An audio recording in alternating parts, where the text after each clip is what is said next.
రూపాయి టీవీకి స్వాగతం. ఈరోజు మన దేశంలో కానీ మన రాష్ట్రంలో కానీ విద్యార్థి యువకుల గురించి మనం మాట్లాడుకుందాం.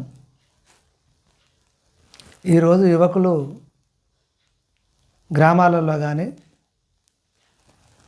చిన్న చిన్న పట్టణాల్లో కానీ సిటీలో కానీ టెక్నాలజీ పెరిగి ప్రతి ఒక్కటి అందుబాటులోకి టెక్నాలజీ రావడం వల్ల సెల్ ఫోన్లు వాడడం,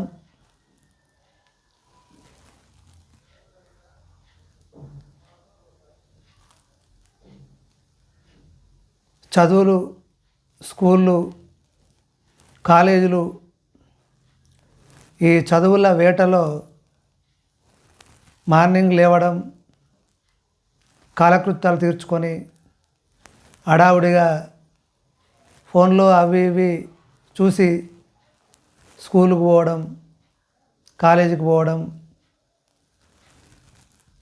పెద్ద చదువుల కోసం వెళ్ళడం చాలా బిజీగా ఉంది. రాగానే ట్యూషన్లు పోవడం, కోచింగ్ సెంటర్లని, ఇట్లా రకరకాలుగా బిజీగా ఈరోజు విద్యార్థి మరియు యువకులు నిమగ్నమై ఉన్నారు. వారికి స్పోర్ట్స్ గురించి కానీ మామూలుగా కొత్త విషయాలు తెలుసుకోవడంలో గ్రంథాలయం వెళ్ళి లేకపోతే కొన్ని బుక్స్ కొనుక్కొని చదువుకోవడం కానీ అలాంటి వాటికి టైం లేకుండా పోయింది. వాళ్ళ చదువులు, వాళ్ళ ట్యూషన్లు, వాళ్ళ కోచింగ్ సెంటర్లు తప్ప బయట ఎలాంటి విషయాల మీద వాటి పూర్తి అవగాహన లేకుండా ఈరోజు గజిబిజి జీవితాలు సాగిస్తున్న ఈ సమయంలో ఒకసారి మనం గతంలోకి వెళితే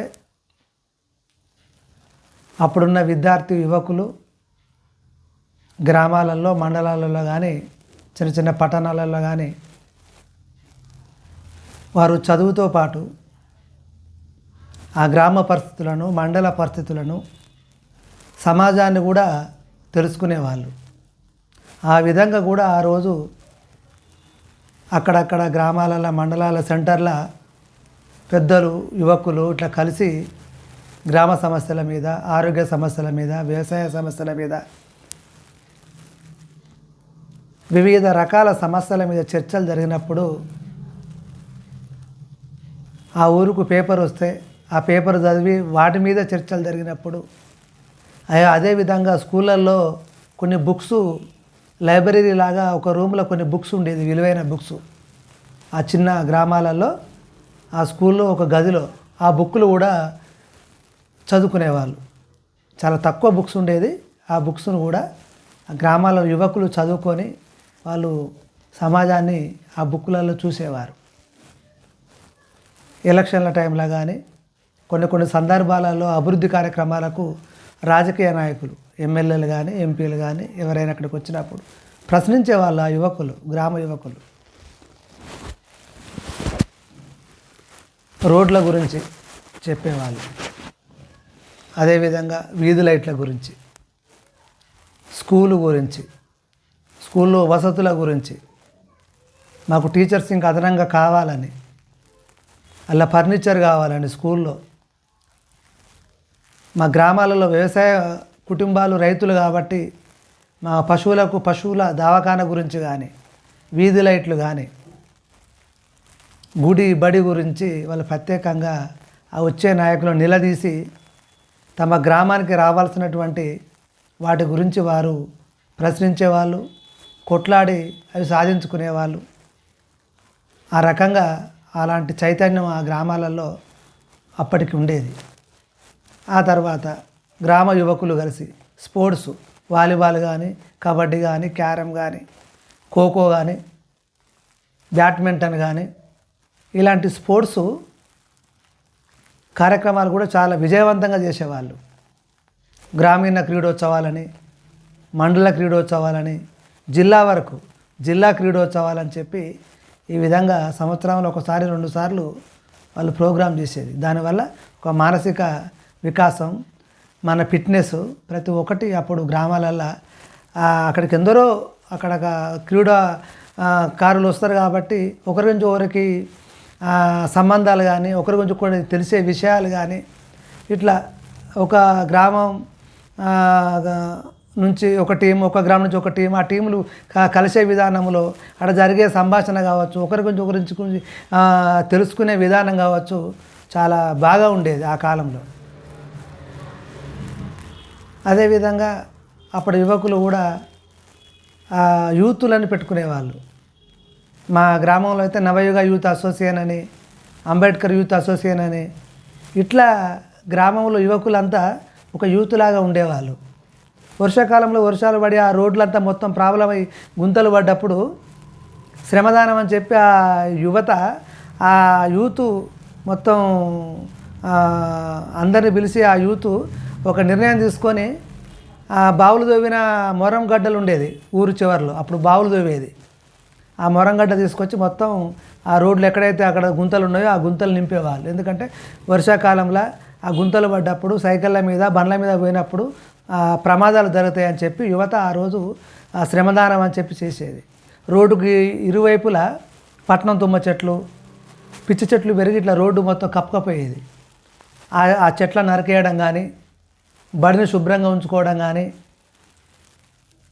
గ్రామాలలో దోమలు వస్తాయని చెప్పి మొత్తం గ్రామంలో ప్రతి వాడకు పోయి మొత్తం డస్ట్ ఉన్న, సీదు ఉన్న, కంప చెట్లు ఉన్నా కూడా మొత్తం క్లీన్ చేసుకునే విధంగా గ్రామ ప్రజలను మోటివేట్ చేయడం కానీ, బడి గుడి శుభ్రంగా ఉంచుకోవడం కానీ, ఇట్లా ఏ కాలంలో ఆ కాల పరిస్థితుల బట్టి ప్రజలకు ఎలాంటి సమస్యలు లేకుండా ఆ రోజు యువకులు ఆ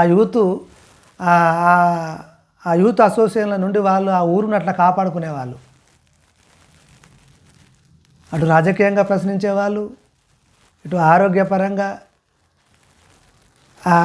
గ్రామాలలో చిన్న చిన్న ఫంక్షన్లు పండుగలు అయినప్పుడు కూడా ఆ యువత లైట్లు వేయడం కానీ, అక్కడ సెలబ్రేషన్ కోసం ఏర్పాటు చేయడం కానీ, ఒక అందమైన ఒక గ్రామాన్ని తయారు చేసేది ఆ రోజు యువకులు. కానీ ప్రస్తుత పరిస్థితులలో ఇప్పుడున్న యువత టెక్నాలజీ పెరిగి బిజీ అయిపోయి అదేమో కానీ ఇంత టైం కూడా ఎవరికి లేదు. ఆ రోజు యువకులు అన్ని కార్యక్రమాలు చేసినారు, స్పోర్ట్స్ ఆడుకున్నారు, వ్యవసాయం చేసినారు, ఊరుకు ఎన్నో కార్యక్రమాలు చేసినారు. మళ్ళీ వాళ్ళ జీవితాలలో హాయిగా మళ్ళీ గడిపినారు. ఎన్నో ఉద్యమాలు చేసినారు గ్రామం కోసం, ప్రాంతం కోసం, ప్రభుత్వం నుండి వచ్చే హక్కుల కోసం అన్ని కార్యక్రమాలు చేసినారు. కానీ ఇప్పుడేమో కానీ గ్రామాలలో పోతే చాలా బాధగా ఉంటుంది, బాధగానే ఉంటుంది.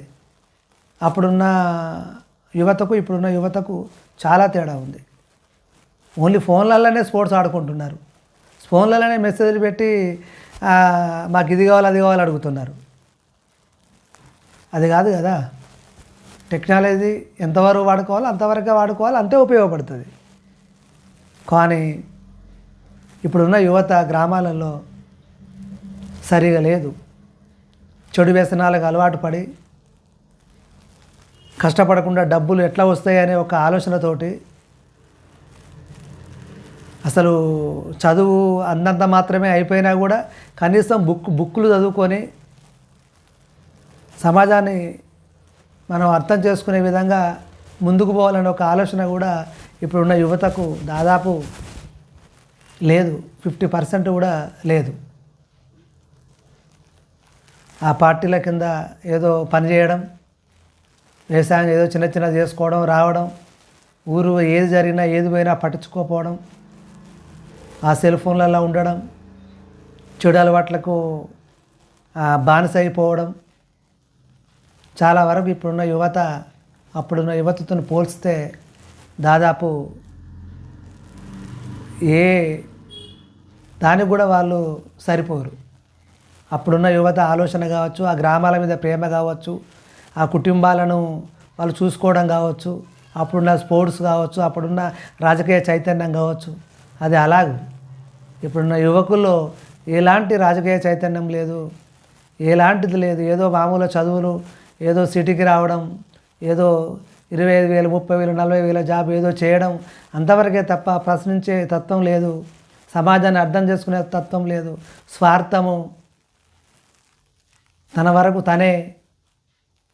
ఎలాంటి గ్రామానికి, ఎలాంటి కుటుంబాలకు, ఎలాంటి రిలేషన్ కూడా సంబంధాలు లేకుండా చిన్న కుటుంబాలుగా ఏదో కోణంలో వెళ్ళిపోతున్నారు తప్ప పెద్దగా ఇప్పుడున్న యువత అంత బాగా లేదు.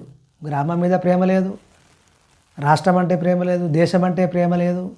ఎలాంటి ఒక సిద్ధాంత ఆలోచనలే ఇప్పుడున్న యువతలో లేవు.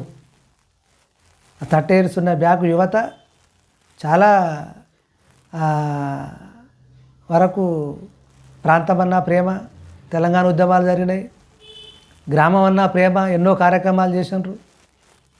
చాలా సిద్ధాంతపరంగా ఊర్లో యువత తన నచ్చిన సిద్ధాంతం ఏదైనా కావచ్చు, కానీ చాలా యాక్టివ్గా, చాలా బాగా వాళ్ళు సమాజంలో చాలా నిలిచిపోయే కార్యక్రమాలు, వాళ్ళ చెప్పుకోదగ్గ విషయాలు చాలా గొప్పగా ఉన్నాయి. కానీ ఇప్పుడున్న యువతలో అలాంటి కార్యక్రమాలు ఏవీ లేవు. స్పోర్ట్స్ అనేది ఇప్పుడు గ్రామాలలో క్రీడోత్సవాలు ఎక్కడైనా జరుగుతున్నాయా? చూస్తున్నామా? లేవు. ఫోన్లో చూడడమే. వ్యవసాయాలు అంత పెద్దగా చేస్తున్నప్పుడున్న యువత బ్రహ్మాండంగా వ్యవసాయం చేసేవాళ్ళు.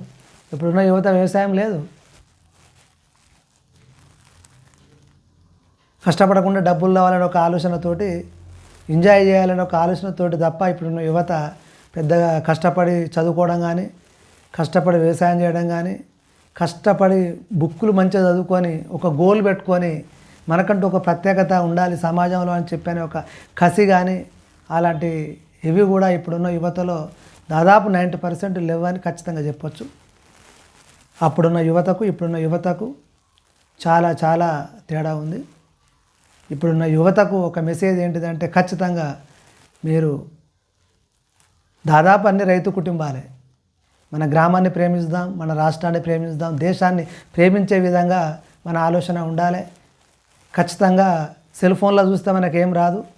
ఖచ్చితంగా మనం బుక్స్లు చదవడం మనం నేర్చుకోవాలి. బుక్స్ చదువుకుంటే అదొక దిశను సూచిస్తుంది. ఒక బుక్కు తయారవుతుంది అంటే అది కష్టంతో, అనుభవంతో, రియల్గా జరిగినటువంటి దాని మీదనే మనకు బుక్ తయారవుతుంది.